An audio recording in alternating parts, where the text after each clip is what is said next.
highest priority. Just think safety. We call it loss of life and loss of limb. So for ABCs, airway breathing equals oxygen. So low PaO2 or high CO2. Again, we're looking for mental status changes with restlessness and agitation. And even for skin signs like pale, dusky, and even cool and clammy. Those are typically the most tested out of 10,000 questions. Now for C in the ABCs, for circulation, the top 4 to know, number 1 is bleeding. Look for the high PTT and high INR. Remember, you have to know your ranges. Number 2 is shock. Think severely low blood pressure. Low blood pressure will kill the patient, and so will bleeding. Number 3 is chest pain of any kind, even heartburn or anything really. Chest pain is a priority. And number 4, hypertension crisis over 180 systolic is critical. Now the Nclex usually won't pit these kind of patients against each other. They'll put them in a random bunch. Now in terms of infection, the priority here is less than 5,000 WBCs, known as leukopenia, high risk for infection. And for kidney labs, the real big one to know is creatinine over 1.3 is bad kidney. We get loss of organ here, and bad kidneys will actually lead to toxicity all over the body. And for pain, our last one here, this is manageable. It's not technically going to kill someone, unless it's chest pain, of course. So ask yourself, will the patient lose life or limb? So chest pain is number 1 priority. And number 2 is the loss of limb when we're talking about pain. So compartment syndrome.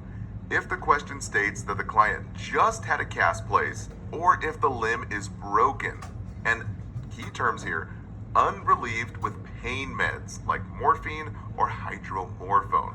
The key term is unrelieved pain. The client may lose their limb due to compartment syndrome. So pause the screen and write these key terms down, and you'll know how to prioritize your patients for the Nclex and your nursing exams.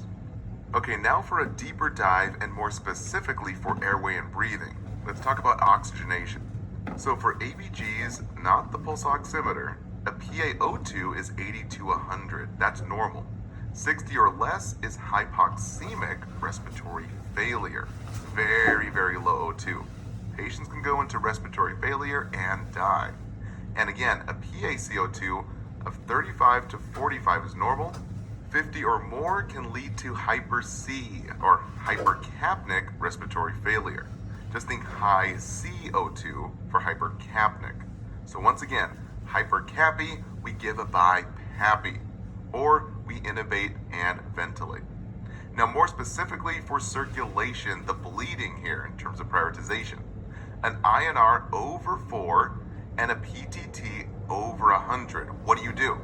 Well, number 1 is you stop and hold the drug. Number 2, assess bleeding. Number 3, prepare the antidote. For warfarin, it's vitamin K. And for heparin, it's protamine sulfate. So the memory trick, just think Warkin is for vitamin K. And think of hepit, like a frog. Heparin is PTT. And very lastly, number 4 is we report it to the HCP. Now after the ABCs, we have to think infection. So the priority is less than 5,000 WBCs is leukopenia. Just think, a low-grade fever will kill. The client has like no defenses here. So watch out for immunocompromised clients, clients on chemotherapy, and those taking immunosuppressants. Now for a common Nclex question. An emergency room nurse is presented with 4 clients at the same time. Oh my goodness.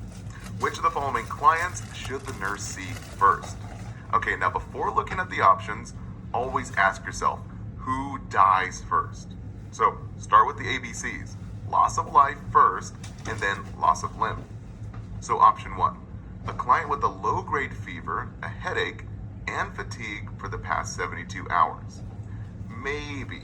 The question doesn't really say immunosuppressed or chemotherapy, so it's probably a common cold or flu. Option 2, a client with swelling and bruising to the left foot following a running accident. Well, not really. It seems like a sprain, and it states running accident.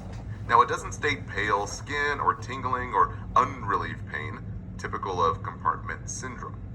Now, option 3, a client with abdominal and chest pain following a large spicy meal. Yes, we always choose chest pain. Think, am I heart attack here? Now, yes, it could be gastric reflux, it could be heartburn after the spicy meal, it could be a burrito, I don't know. But we must assess any type of chest pain first. And the last option, a child with a 10 centimeter laceration on the chin. No, the client's not dying here, and it's only a chin cut. So you have to ask yourself, who dies first? And it's the third option, the client would die first from a heart attack.